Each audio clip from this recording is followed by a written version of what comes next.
Muy buen día a todos, les habla el maestro Héctor Méndez. Vamos a dar inicio a esta sesión de dibujo técnico básico asistido por computadora. En esta ocasión estaremos trabajando con las aplicaciones. Específicamente estaremos trabajando con el trazo de las figuras geométricas básicas, que son triángulos y cuadriláteros. Y vamos a extendernos un poquito a trigonometría, geometría analítica, específicamente con las elipses. Ahora, ¿qué ventaja tenemos? Resulta ser que un dibujo muy complejo lo podemos dividir en segmentos más pequeños. Usualmente los más pequeños que puedes resolver son precisamente cuadriláteros y triángulos. Tenemos la ventaja en el dibujo CAD que hacer un dibujo muy complejo pues es relativamente un proceso repetitivo. Tienes que, sí es cierto, tienes que desarrollar tu habilidad creativa, pero es un proceso que vas a realizar poco a poco trazando las partes del dibujo. No vas a intentar todo por completo a la primera, ¿no? Sino vas a dividir el dibujo y vas a ir avanzando poco a poco. Eh, Ahora, imagínate a mano que te pidan dibujar un engrane, aún más que te pidan calcular perímetros y áreas. De tu experiencia, ya sabes, de primer semestre de la preparatoria, en la parte de las matemáticas y mi entorno, era, vamos a decir, complicado numéricamente calcular áreas de figuras compuestas, especialmente porque siempre tienes la posibilidad de cometer algún error en la hora de realizar las operaciones, especialmente en áreas. Ahora, en el dibujo técnico, el programa lo hace de forma analítica, perdón, automática.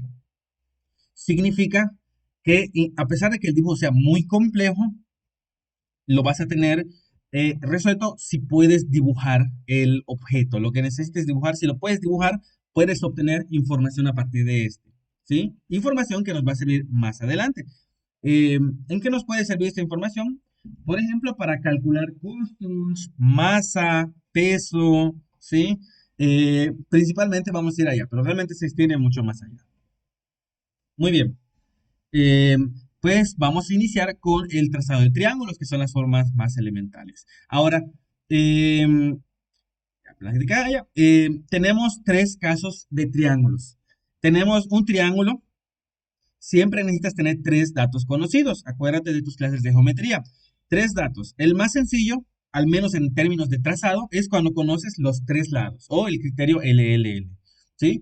Un poquito más complejo tenemos el caso donde tienes un lado conocido y dos ángulos conocidos.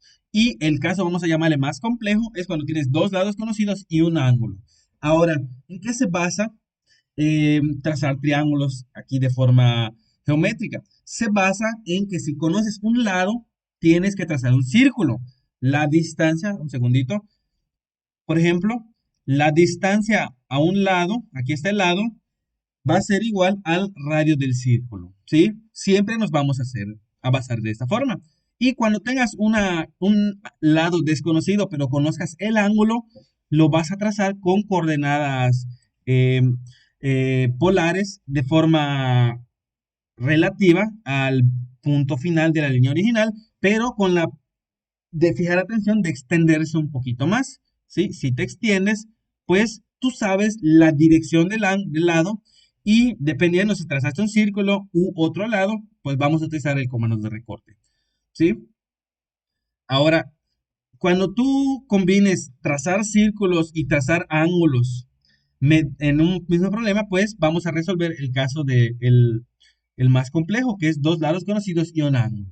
En los dos casos anteriores, vamos a ver que es inmediato, es un proceso repetitivo, y en este vamos a tener dos triángulos casi siempre. De hecho, este trazado de este triángulo es el más complejo, incluso cuando trabajabas en la representación matemática. ¿Por qué? Para encontrar el triángulo cumple que dos lados conocidos y un ángulo conocido, usualmente tienes que resolver una ecuación cuadrática, entonces siempre van a salir dos. ¿Sí? Acuérdate, probablemente era el problema más difícil de trigonometría que has resuelto. Muy bien. Pues adelante.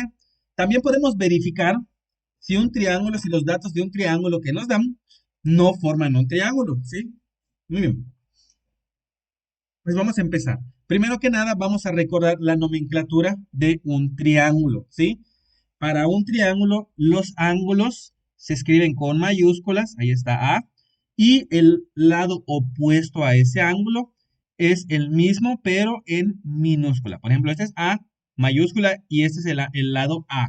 Este sería el ángulo B, ahí está, y aquí tendríamos el lado B.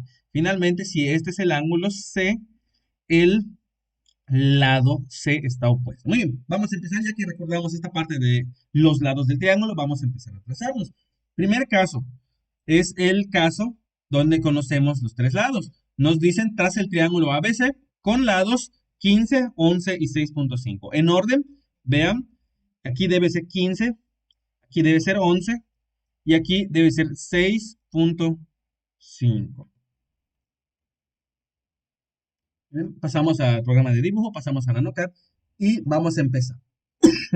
Muy bien, la base era, vamos a ir allá, la base es 15. Entonces, paso aquí y escribo, voy a trazar 15 de longitud. Ahí está 15, ¿sí? Muy bien, ya tenemos la base. Siguiente, el lado B tiene una longitud de 11. Nosotros no conocemos la posición del vértice. Esta posición no la conocemos. Así que tenemos que encontrarla mediante la intersección de dos círculos. Muy bien. Trazamos el círculo aquí. C de círculo. Y punto final, 11. Ahí está. De este centro a cualquier punto de la circunferencia hay una longitud de 11. ¿Sí? Falta definir la longitud del lado faltante. En este lado tenemos 6.5. Aquí está. Vamos a ir a nuestro dibujo y vamos a trazar un círculo más. C y del punto final 6.5. Ahí está. Ahora, este punto de intersección consiste en el vértice del triángulo, el vértice faltante. Nosotros ya conocemos dos vértices, el que se forma aquí y el que se forma aquí. Lo que no sabíamos era la posición del siguiente vértice. Al trazar círculos ya garantizamos que estamos formando el triángulo correspondiente. Entonces utilizamos el lado L y vamos a terminar de trazar el círculo. Ahí está. Finalmente podemos verificar con el comando de dimensión, dim. Voy a trazar aquí, vean, 15, 11. Ahí se clic en punto medio, ahí está. Y voy a poner aquí 6.5. Muy bien, este es el trazado, vamos a llamar el trazado más sencillo. Trazamos la base y trazamos círculos con la longitud de los lados. Y la intersección formaría el vértice faltante de nuestro triángulo. Ahora bien, en este tenemos dos, pero usualmente vamos a trabajar con el vertical. Puedes trazar el mismo triángulo, pero hacia abajo en este punto de intersección. Muy bien. Vamos ahora a continuar. Ya tenemos el trazado cuando conoces los tres lados. Vamos a hacer el trazado cuando conoces un lado y dos ángulos. Muy bien, voy a borrar aquí algunas anotaciones. Estas. Y vamos a ubicar en este triángulo dónde están los datos que nos piden. Nos dicen que la base debe ser 10. Esta es la base. Nos dicen que el ángulo B, ¿sí? Es este. Debe ser 26 grados. Aquí hay 26 grados. ¿Sí? Y nos dicen que el ángulo C debe ser 30 grados. Aquí hay 30 grados. ¿Sí? Lo que no conocemos es la extensión de los lados. No conocemos la longitud. Así que vamos a trazar rectas que estén inclinadas a este ángulo y vamos a extenderlos. ¿Sí? Por ejemplo, si aquí es 10, esta línea completa puede tener una longitud de 20. ¿Sí?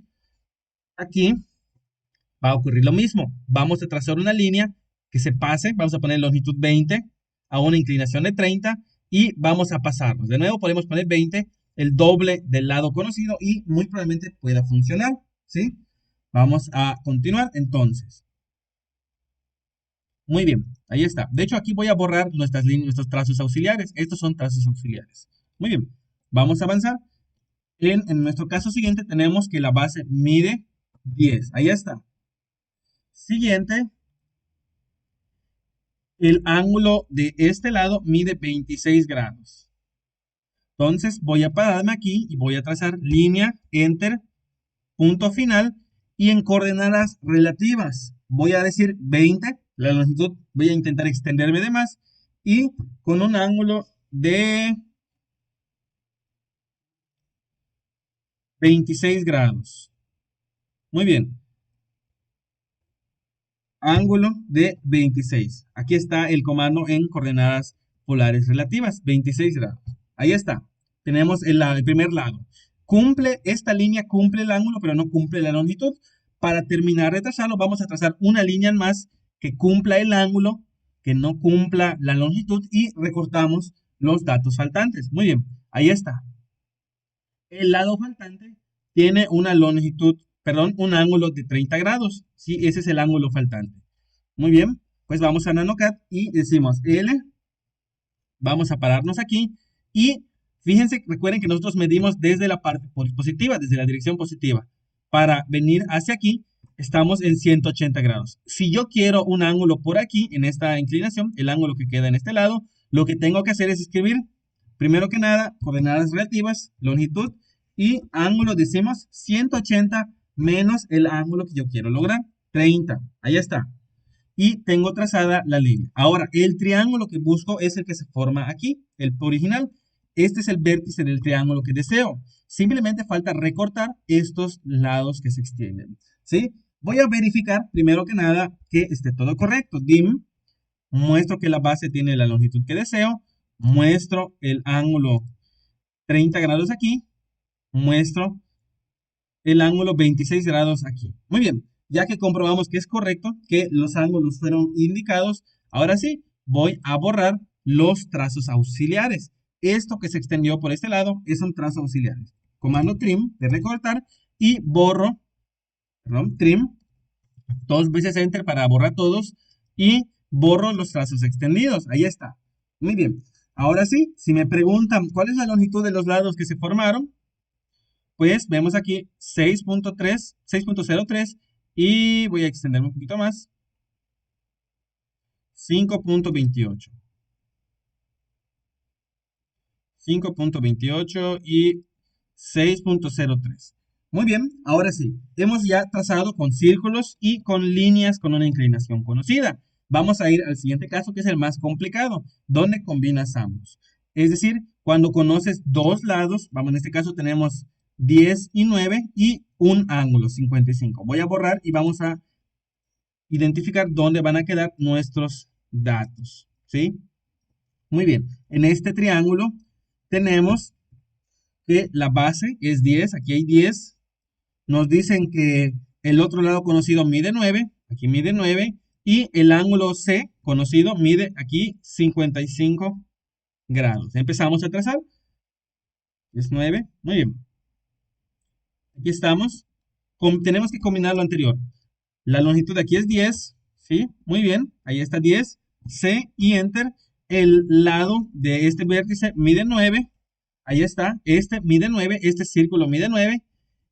Y finalmente el ángulo de este lado mide 55, ¿sí? Mide 55. Ahí está. Entonces vamos a pararnos aquí. Voy a iniciar allí, voy a poner, vean más o menos esta longitud que es 20. Fíjense la longitud. Ahí está, me estoy extendiendo, 20. Más o menos 20 es suficiente para trazar. Ponemos coordenadas relativas, 20 de longitud y 180 menos 55. Ahí está. Ah, perdón, lo puse en coordenadas cartesianas. Perdón, voy a trazar nuevamente. Aquí, coordenadas relativas, 20 de longitud y un ángulo de 180 menos 55. Ahí está. Muy bien. Ahora recuerden, el punto de intersección consiste en el vértice faltante de nuestro triángulo. Y aquí tenemos un detalle. Tenemos dos puntos de intersección. Aquí hay uno y aquí tenemos otro, ¿sí? ¿Qué significa? Que hay dos triángulos que cumplen con esta condición.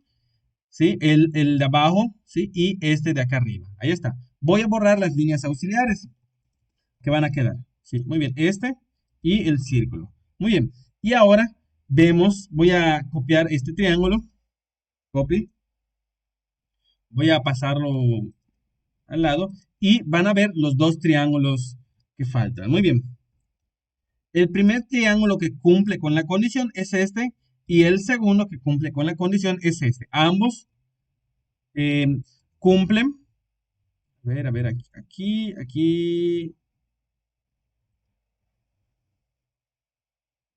¿Listo? Segundito. Ahí está. Muy bien. Ambos cumplen con que la base mide 10. Ambos cumplen con que la longitud mide 9, ¿sí? Y ambos cumplen que el ángulo formado mide 55 grados, el ángulo de esta zona. Vean que en este caso pues tendríamos que decidir en base a la problemática cuál sería el triángulo correspondiente. Muy bien, verificamos y vamos a comprobar que es correcto lo que les acabo de mencionar. La base mide 10, ¿sí? El lado mide 9 y el ángulo, perdón, este no es el de aquí.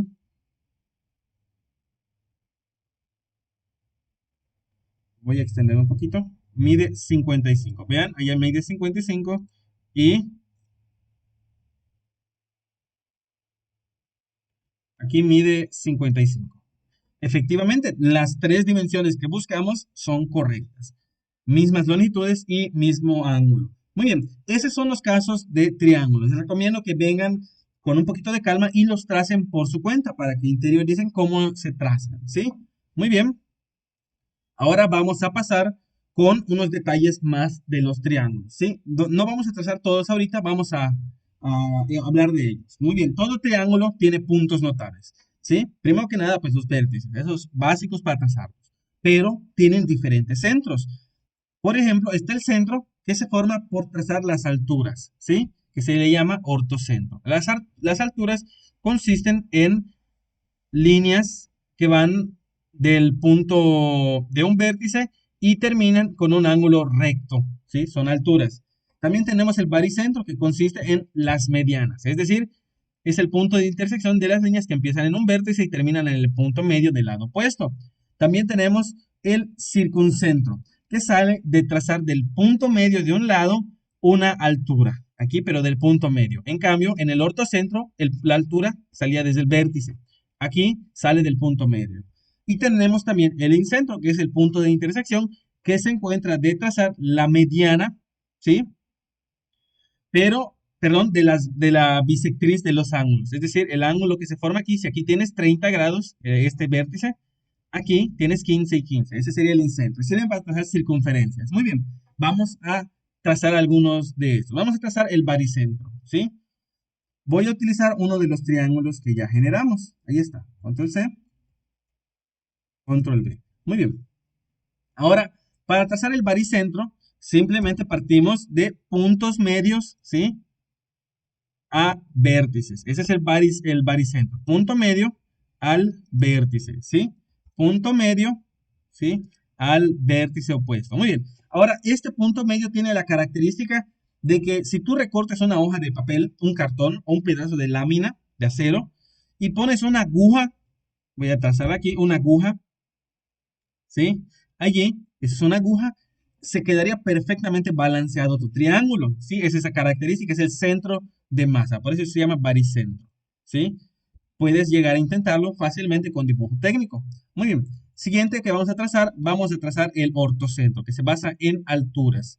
Para trazarlo, necesitas tener en OSNAPS el perpendicular, ¿sí? Si no lo tienes, no lo vas a poder trazar.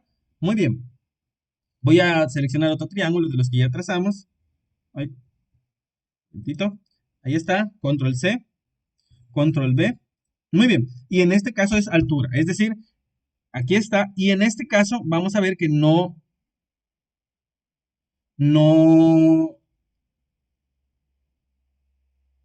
se encuentra fuera.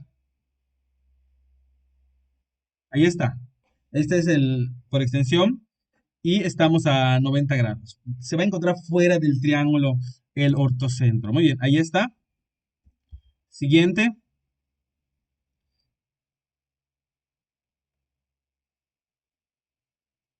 Perpendicular.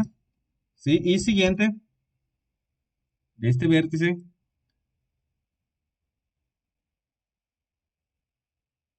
Está fuera.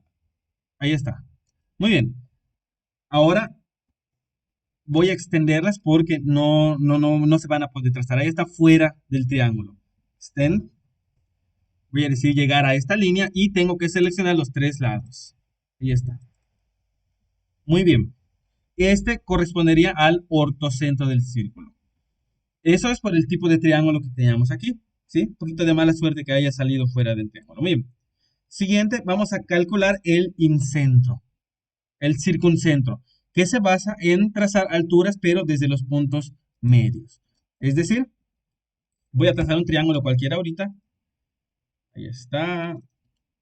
Muy bien. Muy bien. Del punto medio voy a trazar perpendiculares. Vean. Perpendicular. Del punto medio voy a trazar, tengo que seleccionar la línea, ¿sí? Y voy a trazar la perpendicular. Ahí está. Polar, no.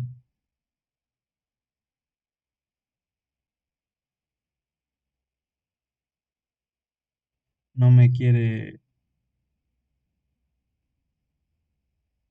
encontrar la perpendicular.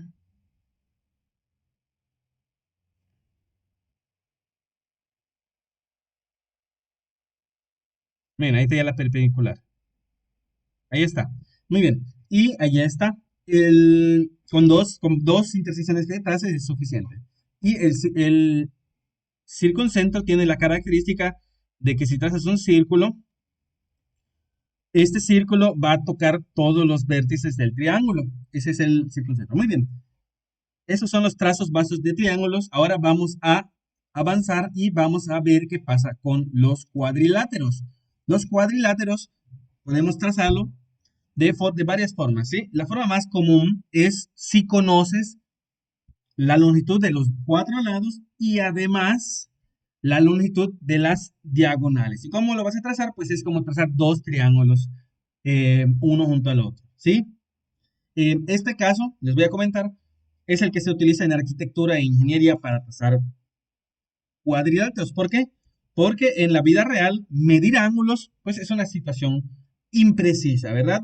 Largas distancias, por ejemplo, un terreno que mide 100 metros, si tu medición falla por un par de décimas de grados, pues en 100 metros esas décimas de grados se pueden convertir en metros de longitud, ¿sí?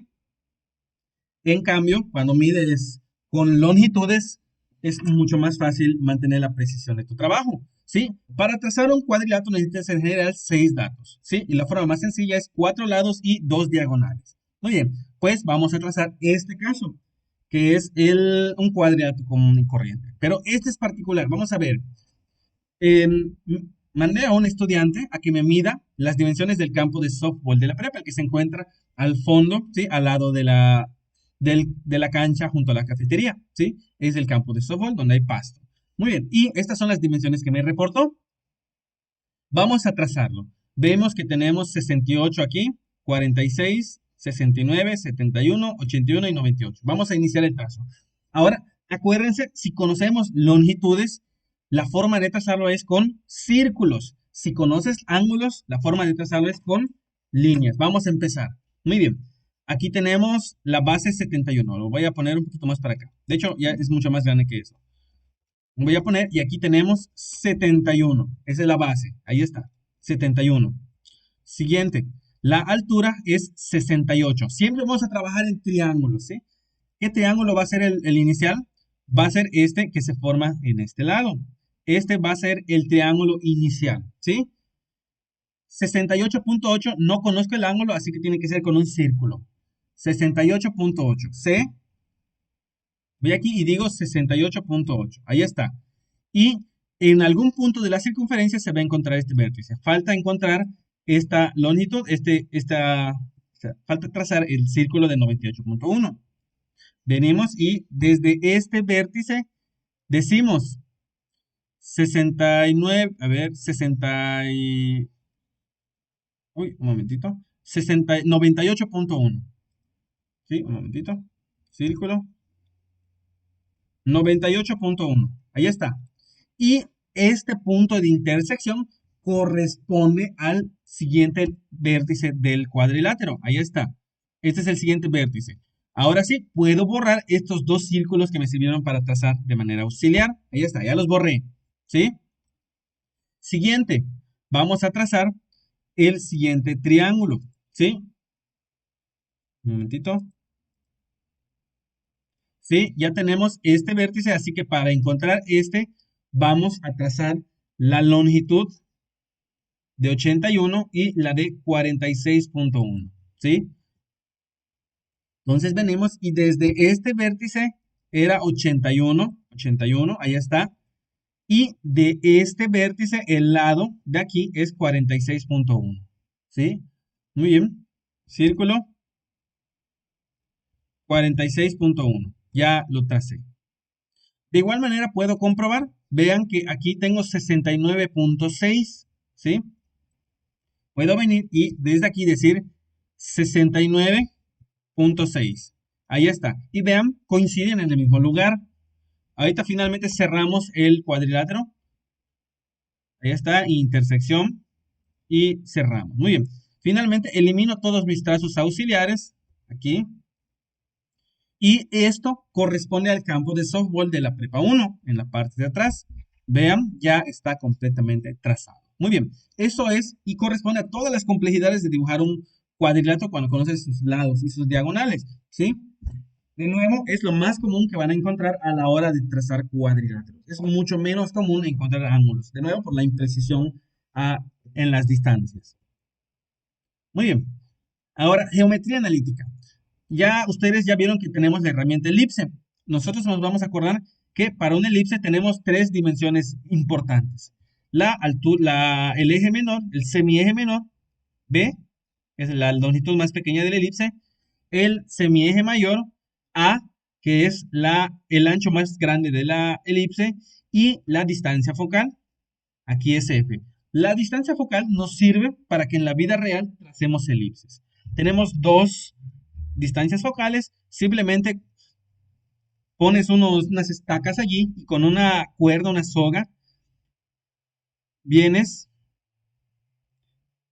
te paras en la distancia, ¿cómo se llama?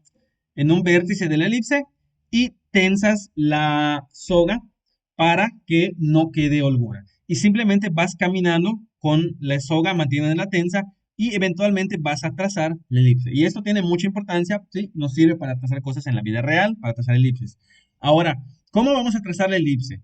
Si tú trazas la elipse, normalmente vas a conocer el ancho, ¿sí? Y el alto. En la vida real, normalmente esa es la forma de trazarla. El ancho y el alto. Y para trazarla necesitas la distancia focal para poder llevarla a la vida real. ¿Cómo lo vas a hacer? Simplemente vamos a utilizar la identidad pitagórica. Aquí B es la altura de la, ¿cómo se llama? Del semieje menor. Y A, conoces A, es el semieje mayor, es la mitad del ancho mayor de la elipse. Simplemente trazas un círculo en B que tenga el mismo radio que el semieje mayor y el punto de intersección de ese círculo que trazaste y el eje de la elipse, ese es el eje mayor. El punto de intersección corresponde a la posición del foco, ¿sí? Lo podemos calcular, es algo inmediatamente y muy rápido, ¿sí? Rápidamente vamos a ver cómo se aplica. Voy a poner el de elipse, ¿sí? Voy a decir el centro, ahí está. Vean, centro. Voy a poner la posición de un vértice, del vértice cualquiera. Voy a poner aquí 40. ¿Vean? Y vertical voy a poner 20, ¿sí? Muy bien, voy a trazar el eje mayor. Está trazado. Y voy a trazar el eje menor. Semieje menor, ahí está. Simplemente voy a trazar un círculo en B, aquí, este es B, el vértice menor del semieje menor, y voy a escribir el radio, la longitud del semieje mayor, que era 40, ¿sí? Y voy a decir que este punto de intersección corresponde al foco. De hecho, borro mis trazos auxiliares y en automático les puedo decir, esta es la posición del foco. Puedo medir directamente con el comando dim, ¿sí? Eso es todo en cuanto a elipses. Vean qué sencillo es trabajar con ellos en dibujo técnico. Muy bien, nada de estar aprendiendo fórmulas. Muy bien, siguiente, aplicaciones. Normalmente las aplicaciones vamos a estar trabajando con áreas y elipses, ¿sí? Para que funcionen, para calcular áreas y perímetros, lo que tenemos que utilizar es el inspector de propiedades. En automático nos va a generar longitudes, o sea, perímetros y áreas, el área encerrada. Ahora, importante, esto solo va a funcionar si estás trabajando con polilíneas o con hatch. Si no, si tienes todo un trazo con líneas normales, no va a funcionar, no te va a mostrar longitudes ni áreas, ¿sí? Muy bien. En un caso donde hayas trazado con líneas exclusivamente, tienes que utilizar el comando boundary, este que tenemos aquí, y lo que va a hacer es que va a convertir tu trazo de líneas separadas en un trazo único, en un objeto, en una polilínea. Y a esa polilínea ya la puedes medir. Muy bien, pues vamos a aplicar esto, ¿sí? Simplemente, por ejemplo, la elipse. Para empezar, el área de la elipse es pi por a por b, ¿sí? ¿Sí? Y el perímetro, no hay una fórmula para el perímetro. Le pones dim, en properties, pero en el dibujo técnico, a pesar de que no hay una fórmula tal cual para el perímetro, si trazaste tu elipse, en automático, a ver, tienes sus datos, ¿sí? Muy bien, en esta elipse, por ejemplo, tenemos un área. Parece que no te da el perímetro en este, ¿sí? Muy bien. Si tú tienes un objeto que está separado, lo trazaste con líneas, utilizas el comando boundary. Vean, boundary. Indicas que quieres que sea una polilínea y que un punto interior. Y haces clic adentro de la figura. Ahí está. Vean, se marcó de azul. Enter. Y en automático tenemos la polilínea. Los trazos originales permanecen allí. Usualmente se borran. Ya son trazos auxiliares. ¿Sí? Estoy borrando los trazos originales. Y tenemos a nuestra figura en una polilínea. Es un objeto único. Y el inspector de propiedades en automático nos dice su perímetro 255 unidades y su área 3900 unidades. ¿Sí? Vean qué curioso. El área del campo de la prepa era 3900 metros cuadrados. Me pregunto si será como si dice algo intencional. ¿Listo?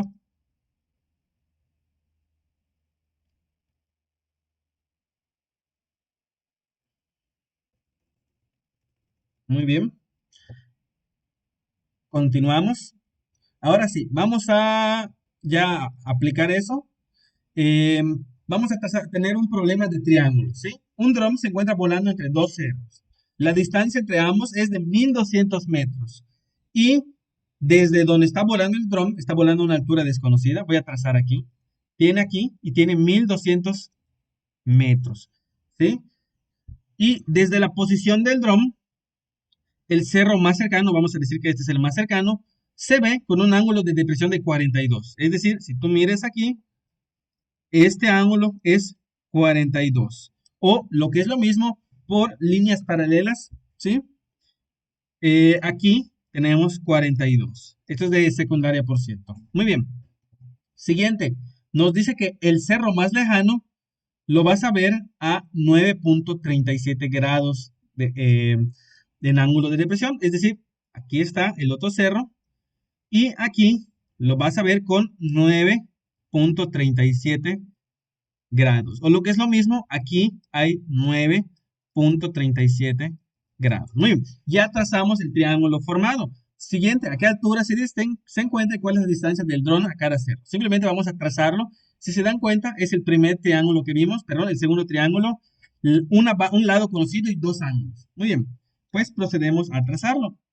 ¿Sí? En este caso me voy a olvidar muy rápido de las dimensiones, así que voy a hacer un poquito más pequeña la ventana. ¿Sí? Muy bien, ahí está. Muy bien. Aquí lo voy a trazar. Vean que 1200 es mucho más grande que esto, ¿sí? L. Y voy a trazar 1200. Longitud 1200. Ahí está. 1200. Siguiente. Aquí tengo 9.37 grados. Y aquí tengo 42. Voy a empezar en este. L. Desde este punto, coordenadas polares relativas y decimos arroba.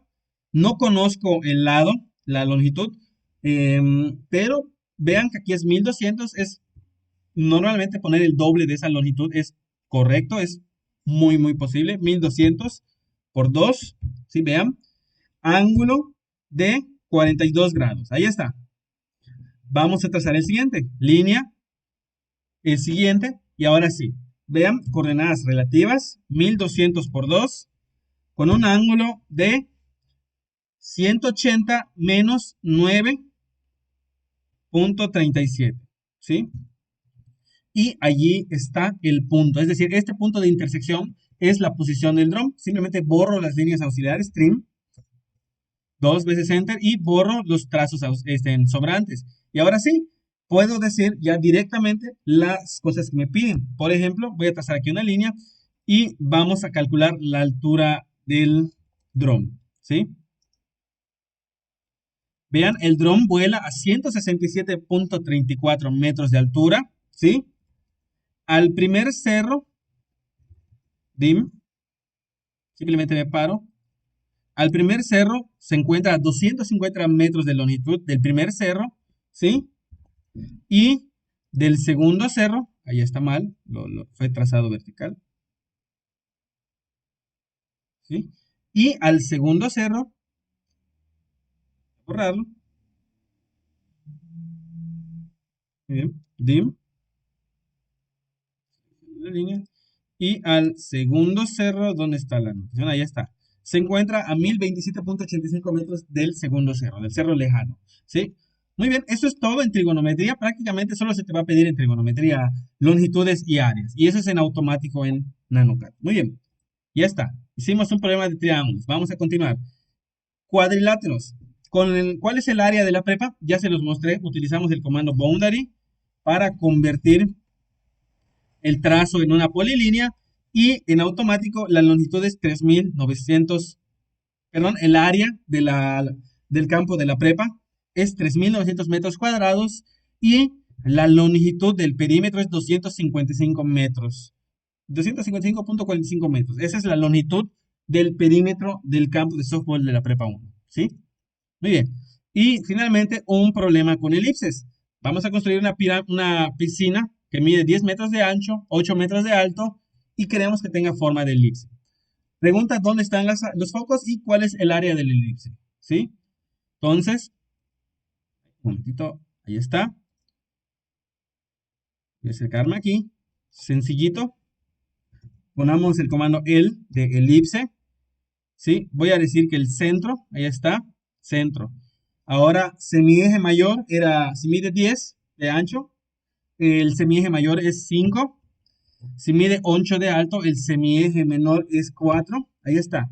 Y nos piden encontrar, voy a trazar el semieje mayor, nos piden encontrar la posición de los focos y su área. Simplemente recuerden, el semieje mayor es 5, así que trazamos un círculo de 5 de diámetro desde la parte superior, 5 de radio, perdón, y aquí está la posición del foco. Vean qué rápido.